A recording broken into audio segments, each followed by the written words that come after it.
L'heure est très très grave les amis. Ici Michael, j'espère que vous allez bien. On va parler aujourd'hui du DLSS 5 qui a été annoncé par Nvidia il y a une semaine à peu près, voire deux en fonction du moment où vous voyez cette vidéo. C'est une nouvelle version de cet outil qui était ultra connu, le Deep Learning Super Sampling, qui à la base était prévu uniquement pour upscaler des images, qui est utilisé par plein de personnes, sans même peut-être que vous en apercevez lorsque vous jouez à un jeu. Ça permet vraiment un gain d'efficacité et de performance sur l'affichage en temps réel d'un jeu vidéo, donc ça c'est cool. Mais maintenant, le DLSS 5 fait beaucoup parler de lui. Pourquoi ? Parce que non seulement il y a une optimisation, mais surtout il y a une sorte de traitement pour soi-disant rendre le jeu beaucoup plus réaliste. Alors j'ai plein de choses à dire. On a déjà commencé à avoir ce débat un petit peu sur Twitch quand on parlait en direct. Donc là, vous voyez qu'il montre plein de jeux. Donc là, on a du FIFA, on a plein de choses. Et vous voyez que notamment sur les visages, ça rajoute un traitement qui se veut réaliste. Alors moi, j'ai quand même plein de petites remarques à dire sur ça. En soi, la fonctionnalité, bon, pourquoi pas, elle peut être activée, désactivée, c'est toujours validé par les développeurs, c'est pas quelque chose qui est mis après coup, mais moi j'ai plein de choses à dire sur ça. La première, si on s'intéresse par exemple à cette vidéo-là de Resident Evil Requiem.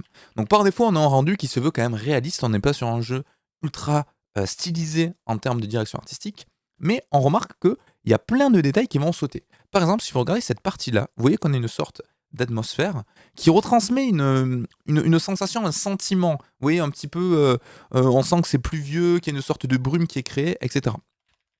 Donc tout ce travail-là, vous allez voir que quand l'IA va passer dessus, regardez bien cette partie-là, qui est vraiment dans la brume, l'IA passe et plus rien. Plus de fumée à cet endroit-là. Alors c'est peut-être leur vidéo qui est mal faite, mais il y a plein d'endroits où il y a des détails qui sautent. Ça veut dire quoi ? Ça veut peut-être dire que l'IA considère que cette sorte de brume, c'est une sorte de flou. Elle ne comprend pas trop. Du coup, ce qu'elle fait, c'est qu'elle enlève le flou et elle rend la partie beaucoup plus nette. Autre chose qui dérange là pour le coup beaucoup plus, c'est le visage. Regardez la différence entre le visage en 3D par défaut et celui généré par IA. Alors déjà, le regard est beaucoup plus vide. On a un changement de direction de regard, on ne sait pas pourquoi. On a des points de spec qui sont créés dans les yeux alors qu'ils n'étaient pas avant. En fait, ça vient modifier artistiquement ce qui a été fait par les artistes. Et ce qui est assez dérangeant, c'est que là, Nvidia se donne le droit, alors toujours avec un accord des développeurs, ça, bien évidemment, sinon ce serait vraiment abusé, mais se donne le droit de dénaturer, d'altérer le produit final. Et ce qui est vraiment dérangeant, c'est que ce que le joueur aura devant les yeux, ce ne sera pas ce qui a été fait par les artistes 3D. Et quand on connaît toutes les phases de validation, de modification, de retake, d'aller-retour entre les directeurs artistiques, les artistes, les personnes encore au-dessus qui valident les choses, au final, c'est un peu incompréhensible de se dire que ce qui a été validé, artistiquement, va être altéré et modifié par une intelligence artificielle, sous prétexte, entre guillemets, de rajouter du réalisme. Autre chose qui me dérange, c'est que du coup, je trouve que les personnages perdent totalement leur côté un petit peu vivant. Ça fait bizarre, on a l'impression de voir un filtre d'IA. Alors à la limite, sur les vêtements, ça choque un petit peu moins parce que ça rajoute du détail qui, une fois de plus, on revient sur le problème d'avant. Bon, c'est pas quelque chose qui a été voulu par les artistes, mais pourquoi pas. Mais vous voyez, là, ça modifie carrément les lèvres et tout. On va en fait se retrouver avec des jeux qui auront tous un petit peu la même gueule visuelle, avec des visages vraiment basés sur l'IA. C'est extrêmement sharp. On a vraiment l'impression que c'est un personnage qui a été incrusté par-dessus un truc 3D parce qu'on n'a même pas le même traitement entre l'environ et les persos, mais on dirait un filtre sharp avec un filtre IA par-dessus. Et vous allez voir qu'il y a à chaque fois une récurrence. Alors vous voyez, le regard va pas du tout, il vibre un petit peu et tout. Il y a à chaque fois une récurrence entre les différentes scènes. Au début, en plus, ils ont été intelligents, ils ont montré des scènes qui bougent pas beaucoup. Voilà, c'est cool pour une image fixe, mais en animation, ça ne marche pas. Ça ne marche pas du tout. Le pire, je crois que c'est lui. Regardez le visage de base. Bon, il est un petit peu sous-défini, pourquoi pas, ça amène également un autre problème, mais à la limite, le avant, après, là, je pense que ça, pour moi, c'est une terreur nocturne, c'est une paralysie du sommeil. C'est vraiment tout ce que je veux pas avoir quand je joue à un jeu vidéo. Regardez la diff, quoi. Si on met le curseur au milieu, vous avez vraiment, c'est un filtre Sharpen, qui vient vraiment rendre beaucoup plus brut, beaucoup plus net tous les détails, mais on dirait vraiment qu'ils ont pris le filtre Sharp et qu'ils l'ont mis au maximum. C'est surcontrasté comme pas possible, on perd vraiment l'intensité du regard. Là, ça va pas du tout. Là, vraiment, je comprends pas trop pourquoi ils ont voulu mettre ça en avant. Et vous voyez, sur l'animation, c'est pas bon non plus. C'est pas bon non plus. Et une fois de plus, le fait que le décor n'est pas traité de la même manière ou autre, ça va pas. Donc là, c'est pareil. Là, ce qui est d'autant plus flagrant, c'est qu'on perd carrément les intensités de lighting qu'il y avait de base. Vous voyez là par exemple, la spéculaire, donc les reflets qu'il y avait sur la peau du personnage, c'était très lisse et tout ça, bon voilà. L'IA essaie, je suppose, de matcher en fonction des points de spec, de deviner d'où vient la light, peut-être que c'est directement intégré au moteur de rendu, donc il arrive à avoir ça, mais il se donne le droit de rajouter des détails et de surexposer des éléments ou autres qui peut-être n'avaient pas de sens pour les artistes. Donc c'est ça qui est quand même dérangeant. Bon, Starfield, il y avait du boulot quand on voit le jeu de base, mais là c'est pareil. Là, on a l'impression que c'est carrément un autre personnage. Alors sur les cheveux, c'est pareil, ça rajoute un filtre, ça rajoute carrément là une spec totalement différente, on dirait presque une mèche. Et alors, elle, ça lui rajoute également du rouge à lèvres. Pourquoi ça rajoute du rouge à lèvres? On sait pas. En fait, ça vient changer l'ADA du jeu. Moi, ce qui me pose également problème, c'est que je pense qu'on va aller de plus en plus vers une société où l'industrie de la 3D sera feignante ou économe, vous appelez ça comme vous voulez, mais où en gros, les développeurs vont nous vendre des jeux optimisés comme de la merde, mais on s'en fout parce qu'il y aura le DLSS et le Frame Generation. Frame Generation, c'est pareil, hein. Frame Generation, c'est quelque chose qui permet de booster vos performances, et c'est ce qu'on voit de plus en plus sur les benchmarks, où on voit des jeux où les développeurs sont fiers de dire ah, vous voyez, notre jeu, il tourne sur une 4090 à 144 images secondes. En fait, ce qu'ils disent pas, c'est que le jeu est calculé en 480p, upscalé en 2K avec le DLSS, et qu'en plus, il y a le Frame Generation en x3 qui vous génère 3 images factices, qui ne sont pas réelles, donc ça rajoute de l'input lag, c'est pas cohérent, bon bref. Et demain, ça veut dire qu'on va peut-être avoir des jeux qui vont assumer d'avoir des textures ultra floues, pas très belles, sous prétexte que le DLSS 5 va potentiellement rehausser et sublimer ce rendu-là. Moi, c'est ça qui me dérange. Et en plus, j'aimerais bien savoir exactement comment ça fonctionne, parce que si c'est vraiment un traitement d'IA, ça veut dire que cette même scène 3D, vous la rendez sur 50 PC différents, vous n'aurez jamais le même résultat.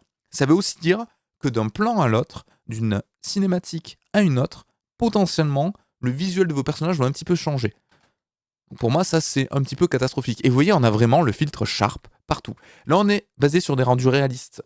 Mais je suppose que pour des jeux un petit peu plus stylisés, ça va pas fonctionner. Alors ça, c'est assez...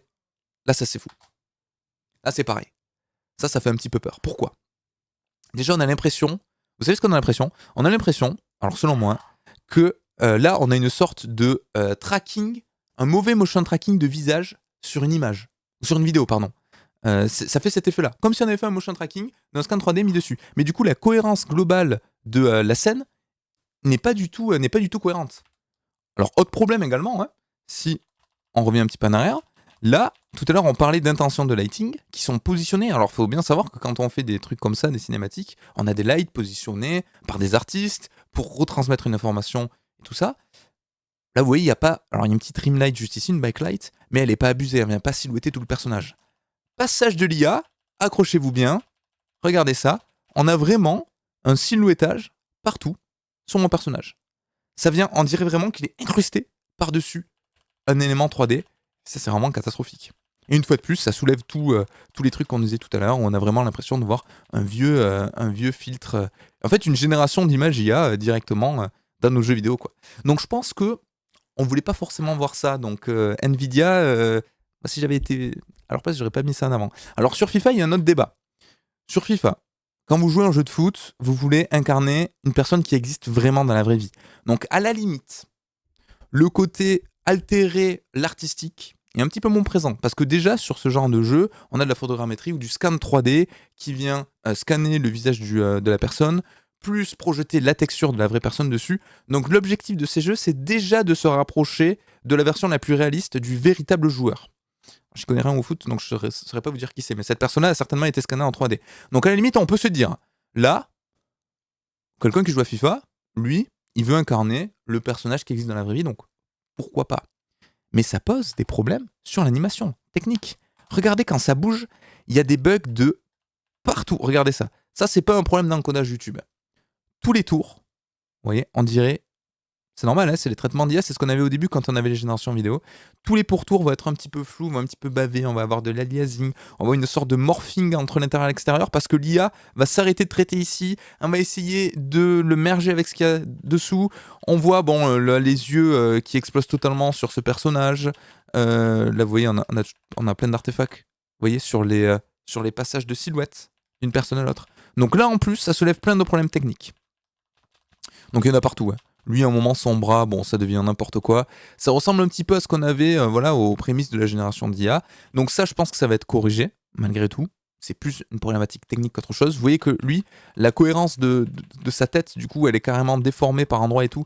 C'est pas du tout cohérent. Et ça soulève la question, sans parler de l'éthique de l'artistique, c'est quand même étrange qu'à chaque fois, ils ont montré des plans fixes. C'est parce que je pense que l'IA, pour traiter en temps réel des mouvements très rapides, ça ne va pas fonctionner. Ça va être comme le frame generation, ça va être comme le début de DLSS, des anciennes versions. Ça bave, il y a des artefacts, c'est pas beau, ça va pas du tout. Donc là, je pense que ça va être exacerbé. C'est normal, du coup, qu'ils montrent des versions fixes avec des mouvements très lents.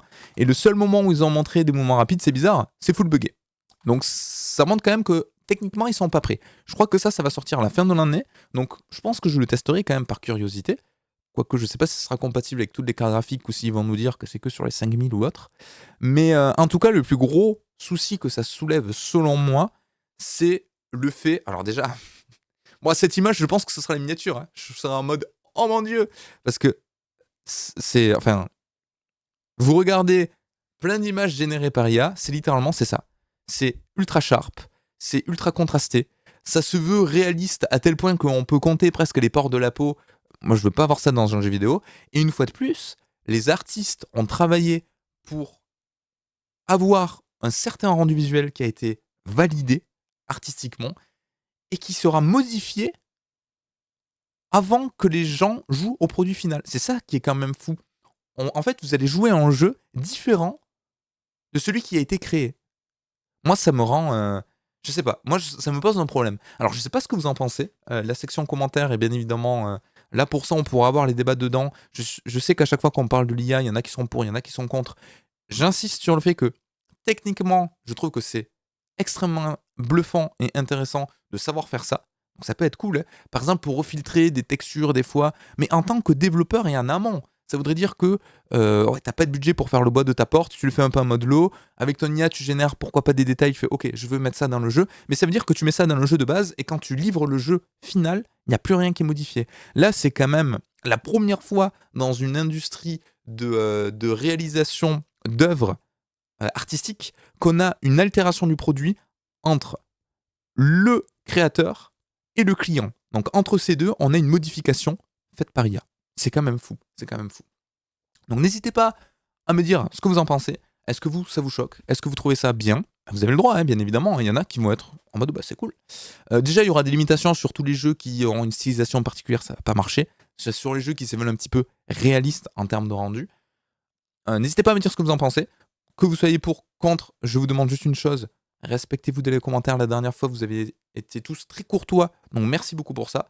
J'espère que cette vidéo vous a plu. Pardon. J'arrive plus à parler. J'ai tourné 2 vidéos d'affilée là. Je n'arrive plus à parler.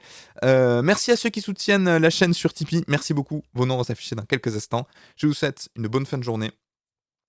Un bon appétit pour ceux qui vont manger. Une bonne nuit pour ceux qui vont se coucher. En fonction du moment où vous voyez cette vidéo. Et je vous dis à la prochaine. Ciao tout le monde, à plus.